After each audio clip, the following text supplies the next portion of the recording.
మనం ఈ వీడియోలో ఏం చూడబోతున్నాం అంటే sequence input stream. Sequence input stream అంటే ఏమిటి? సీక్వెన్స్ ఇన్పుట్ స్ట్రీమ్ యూజ్ చేసి మనం ఎలా వచ్చేసి మల్టిపుల్ ఫైల్స్ని రీడ్ చేయొచ్చు చూడబోతున్నాం. సో దీని ముందు file input stream, buffer input stream ప్రతి చూసుంటాం. ఈ వీడియోలో sequence input stream. So sequence input stream వచ్చేసి ఫైల్ ఇన్పుట్ స్ట్రీమ్ పైకి రాసిందాగా పెట్టుకోవచ్చు.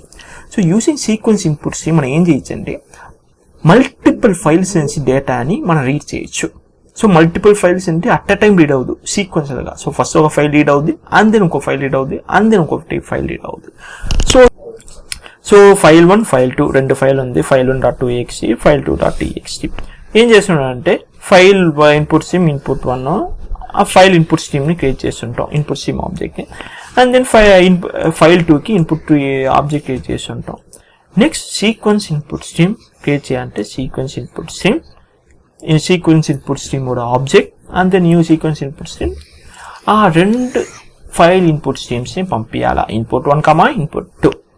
అండ్ దెన్ మనం ఆర్డినరీగా రీడ్ చేసేలాగా ఈ ఆబ్జెక్ట్ని ఎలా రీడ్ చేయాలో అది ఎలా రీడ్ చేయొచ్చు. inc.read అంటే ఒక్కొక్క క్యారెక్టర్గా రీడ్ అవుద్ది. సో ఫస్ట్ ఫైల్ అన్నీ రీడ్ అయ్యి కంటెంట్ అంతా రైట్ అయ్యే మన డిస్ప్లే అయిన అవుట్లా సెకండ్ ఫైల్ అన్ని రీడ్ అవుద్ది.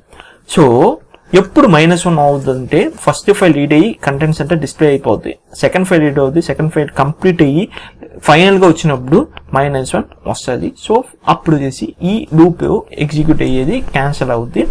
అండ్ మనం ఏం చేస్తుంటాం అంటే క్లోజ్ చేస్తుంటాం. First top most sequence top most input stream వచ్చేసి ఇది, దీన్ని క్లోజ్ చేస్తుంటాం. And then input 1 and input 2 so close చేస్తుంటాం. సపోజ్ రన్ చేస్తే ఏమవుతుంది, సో ఇది ఎక్కడ ఉంటే ఫైల్ 1లో దిస్ ఇస్ రాకేష్ ఉంటుంది, ఫైల్ 2లో this is let's make learning simple ఉంది.